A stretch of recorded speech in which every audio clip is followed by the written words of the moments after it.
Hi friends, this is Dr. Rakesh Shah from Atlanta, Georgia.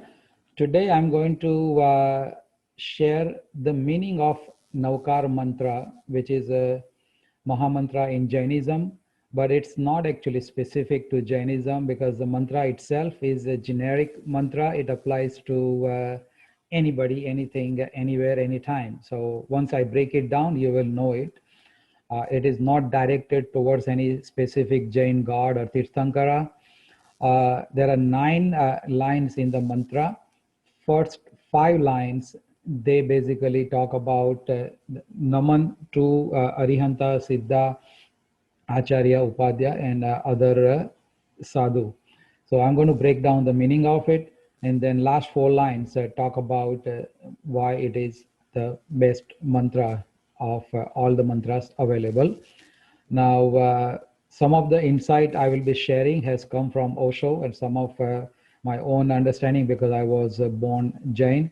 So let's start with the first two lines of the mantra, which is Namo Arihantanam and Namo Siddhanam. Here it is.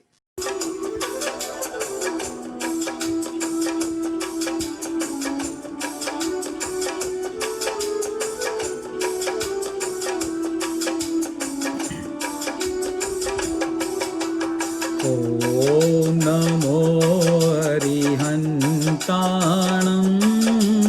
Om Namo Siddhanam.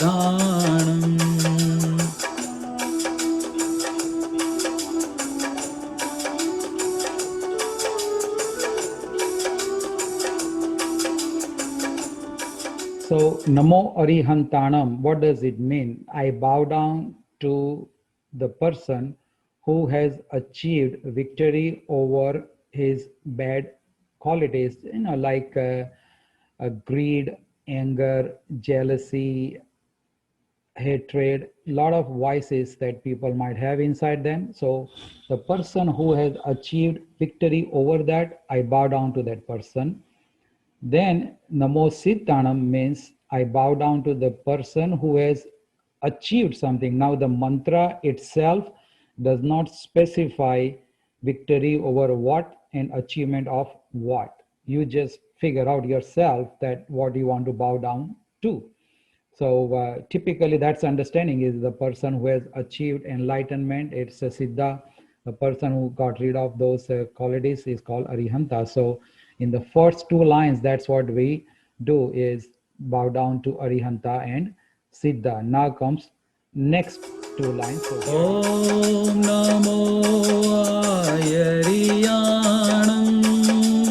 Om Namo Vajjayanam.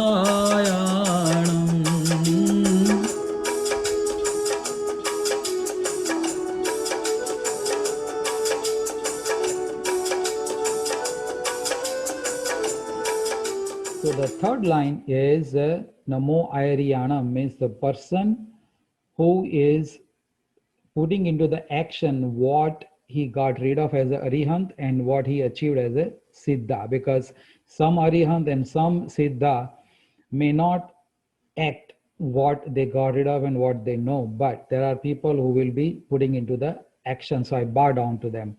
Now there are some, and that is called acharya, means acharan, the person who acts. So I bow down to that acharya. Then the upadhyaya means the person who gives the upadesh.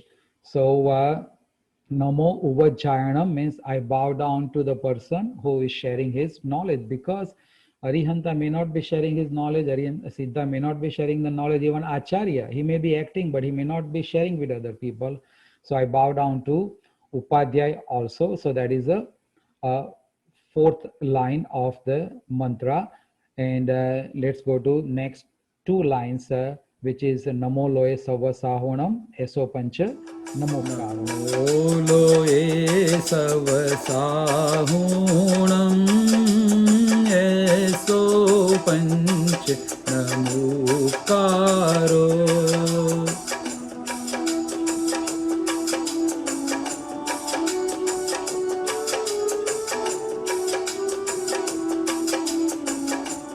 So what happens is that there are some people, Namo Loe, that is I bow down to people. Loe means in all the lokas, means all the galaxies, all the universes around in the world. I bow down to all those people who does not fit into any of this category, but they are still sadhu. Sadhu means they are living a simple life. They may be arihanta, they may be siddha, they may be acharya, they may be upadhyaya, but sometimes it's difficult because they may not be that extrovert, what you call. So you may not know them. They may be your next door neighbor, but you don't know. So basically, generically, you are bowing down to all those people who doesn't fit into any of those category. They are called sadhu. So namo loe sava sahunam.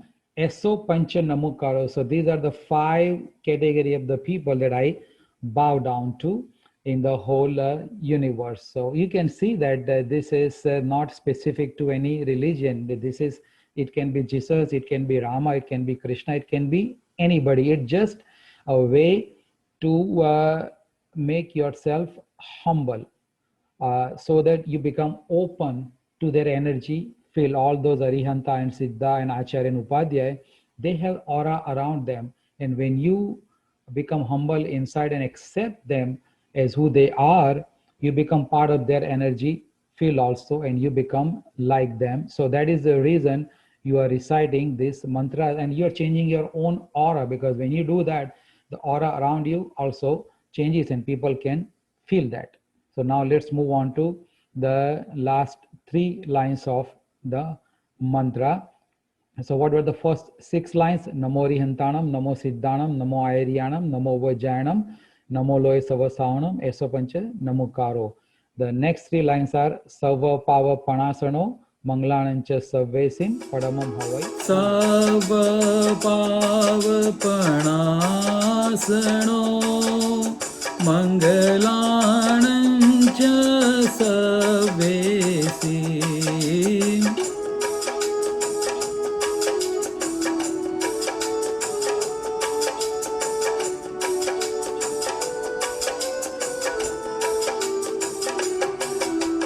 Padamam Havai Mangalam, Padamam Havai Mangalam.